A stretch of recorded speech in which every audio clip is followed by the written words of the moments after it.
Hardtack, round 2. Let's give that a thumbs up first. Since we already watched a 20 or 30-minute video from Max Miller on Hardtack, let's get a different perspective. I actually don't know which one came out first, but I really hope he doesn't have photos of like bugs and stuff in here, because I would. Ooh. This is a ship's biscuit. It's hardtack. It's pure condensed nutrition. Those are some working hands. Oh no, he's been eating a dough. Never mind. Take a family road trip today, maybe 500 miles, you definitely pack clothing, maybe some recreational gear, a laptop. You don't need to worry about food. You can travel and stop any number of times along the way. McDonald's. Gas stations, grocery stores, fast food restaurants, they are everywhere when we travel today. If you're traveling in the 18th... These look way better. I think it's the color difference and the golden color here. These actually look decently appetizing, I would say. I don't think I like the holes. It's giving me a little bit of the heebie-jeebies. 840 kilometers. That's a little far, yeah. 18th century. That is never true.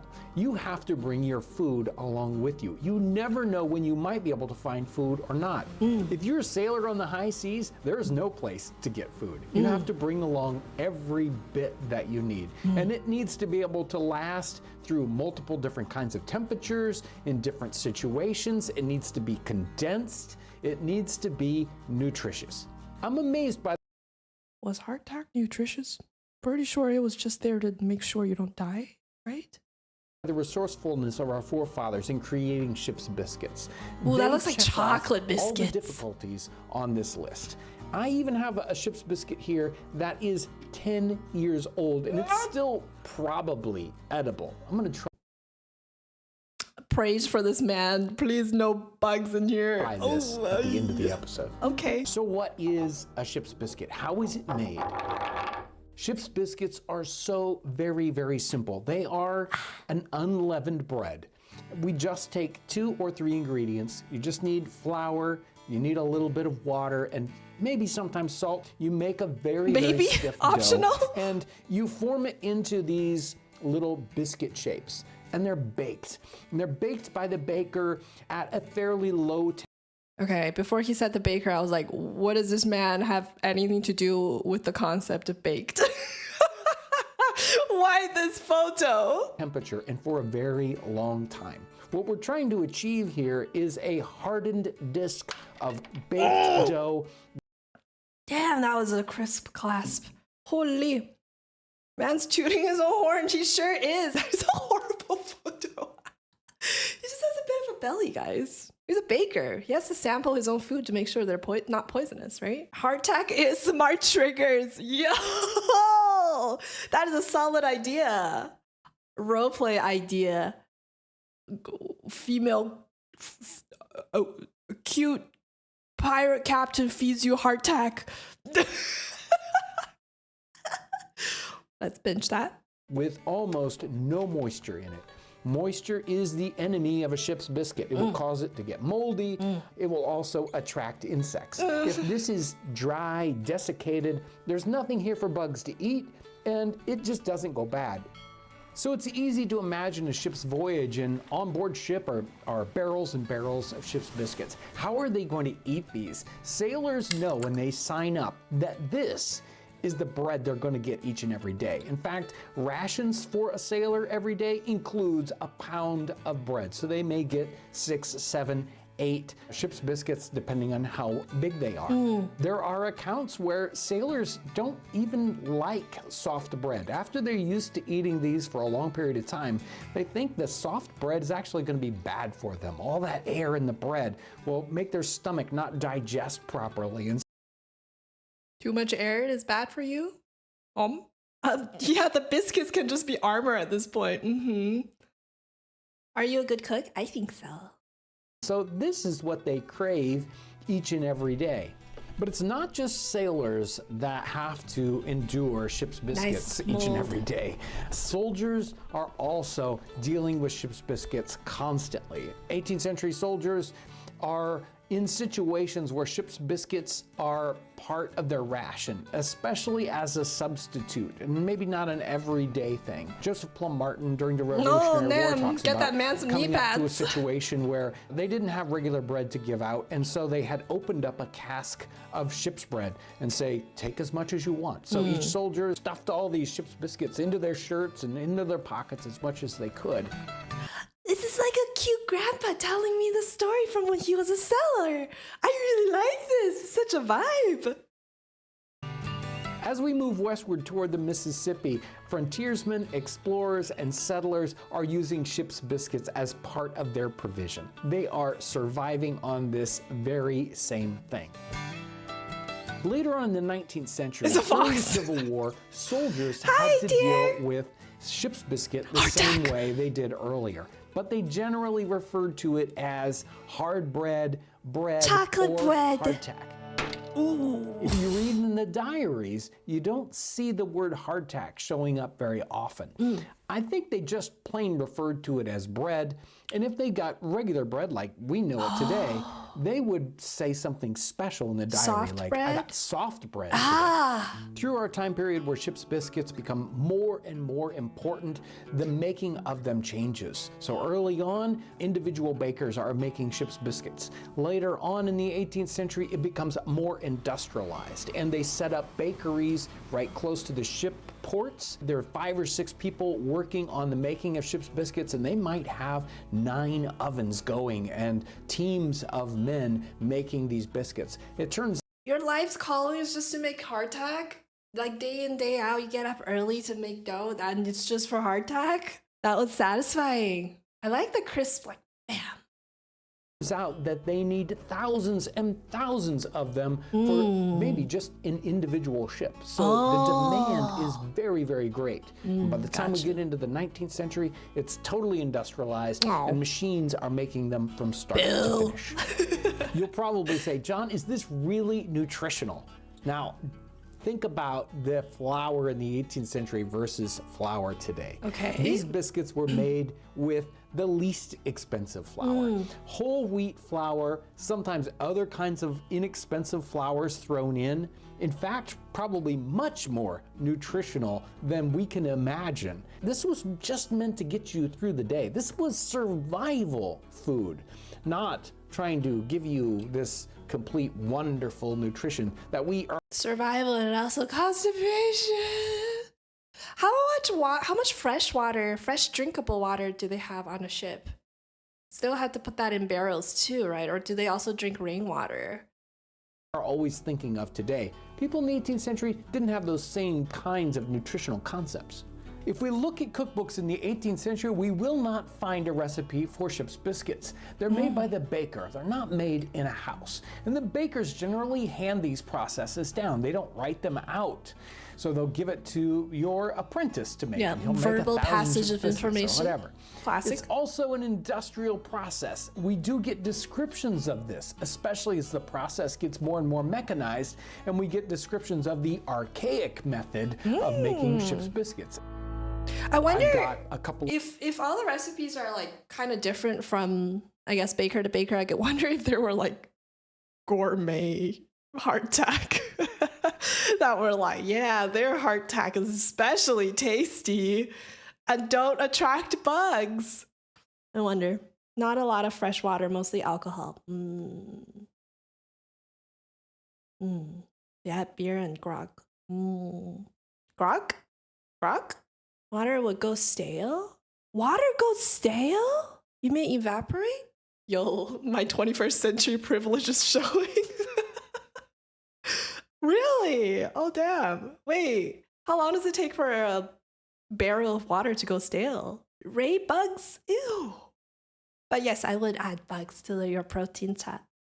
It's good for you. It'll help you grow muscle. Also build your gut biome to fend against bacteria. You will be strong. Of pounds of whole wheat flour. And we're going to mix that with just enough water to make a nice stiff dough. Stiff. It's going to take a little bit to get this incorporated properly. Mix it in a bowl. Ah, makes it's it a little getting bit everywhere. easier. I really want to make sure this dough ball is complete. It doesn't have cracks in it, any folds where there is any unincorporated flour, because at those points, the dried biscuit will fall apart. It will crack and break, and we don't want that. So we want this to be a nice, solid biscuits. If they fall apart en route, we haven't done what we needed to do. Wow, look at the way he's kneading that bread. That is some powerful knead. Biscuit will fall apart. He's really putting his back into it. We don't want that. So we want this to be a nice, solid biscuits. If they fall apart en route, we haven't done what we needed to do. I'm going to try a couple of different techniques here kneading. One of them is to use our rolling pin as a brake to really work this dough over and get it to be very, very smooth. And once that's done, it looks so hard. To rip it up into those. Oh man, because we make dumplings and stuff. So we make our own dough. This looks so hard.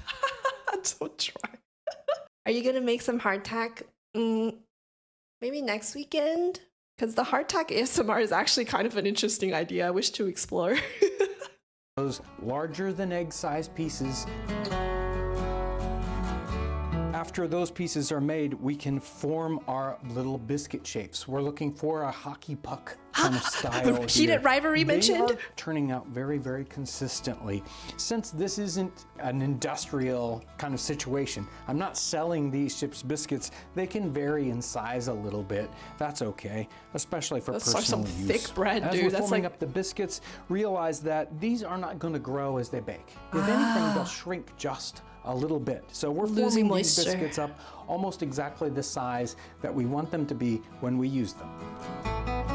Ooh, what is that pin? Holes consistently across our biscuits and all the way to the bottom, and we're doing that so that it releases the moisture throughout the entire biscuit as it's baking, especially if they bake fairly rapidly, because what will happen is steam builds up in the inside of the biscuit and it will just sort of pop the top and create holes. That was really satisfying. Let's try that again.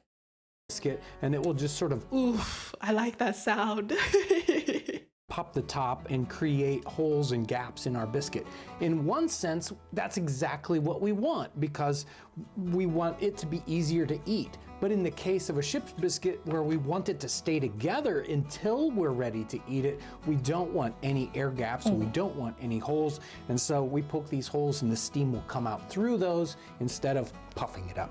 Okay, I've Grandpa. baked many batches of these, and I've used several different techniques trying to find the best way.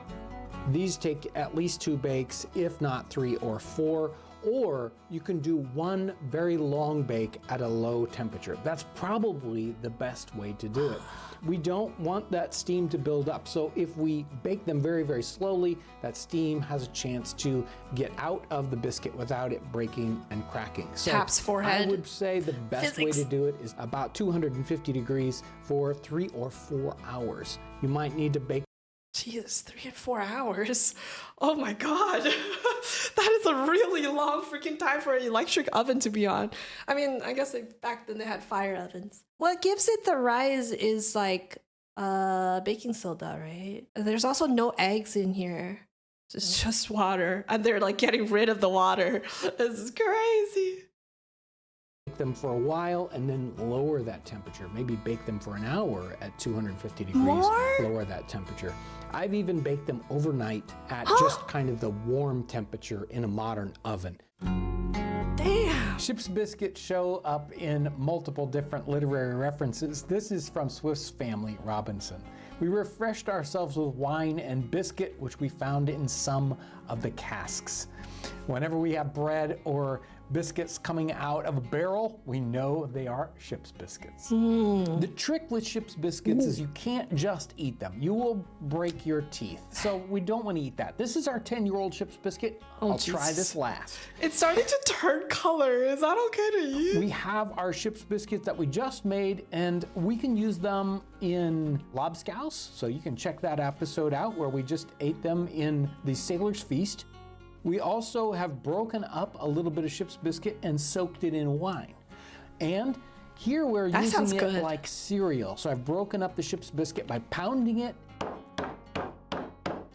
and then pouring it into hot chocolate. And that's another popular drink from the time period. Wait, that's just cereal, isn't it? That's just like old school cereal? That sounds really good. 3 to 4 hours seems like a super long time for me. Yesterday, I just made banana bread, and the recipe called for 1 hour in the oven, and I was like, damn, that's a long time. What am I going to do in an hour? But for 3 to 4 hours, and he said overnight, like that's really long time. Let's start with this chocolate cereal. Yummy.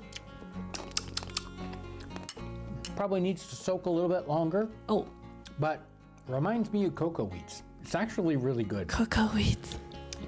It's got a nice little bit of tooth and a wonderful chocolate flavor. The biscuit soaked in wine, I'm kind of surprised. You can see how soft it is at this point. It's only soaked about 10 or 15 minutes. This is a little... I want to see how much wine has decreased.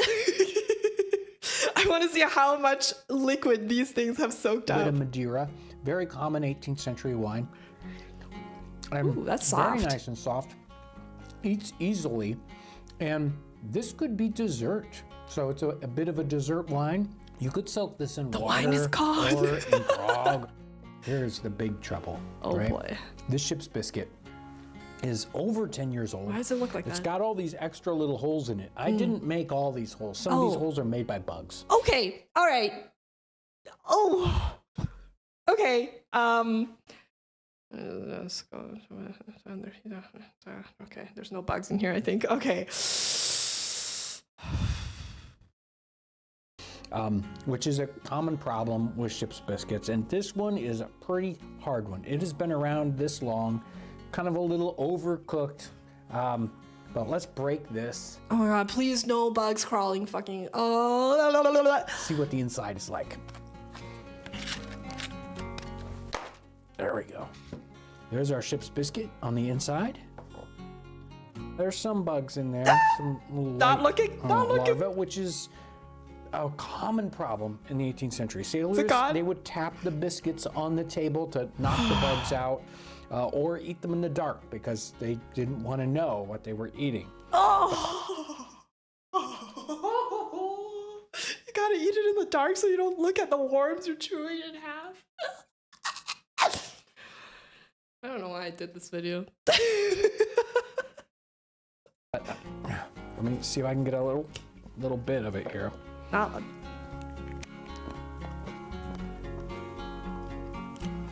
Tastes almost exactly like the brand new I'll take the brand new one, thank you. biscuit. Still, after 10 or 12 years, it's just as edible as it was before. Maybe a little added protein. Pampers 360 is the number. Diaper jump scare. Sorry guys, no more YouTube Premium. Yeah, I mean, I guess bug-infested bread sounds pretty gross, but like if it's gonna sustain me and I'm like on the verge of dying, guess I'll close my eyes and go. Try not to scrutinize the mouthfeel a little bit too close in case I like taste a bug egg or something.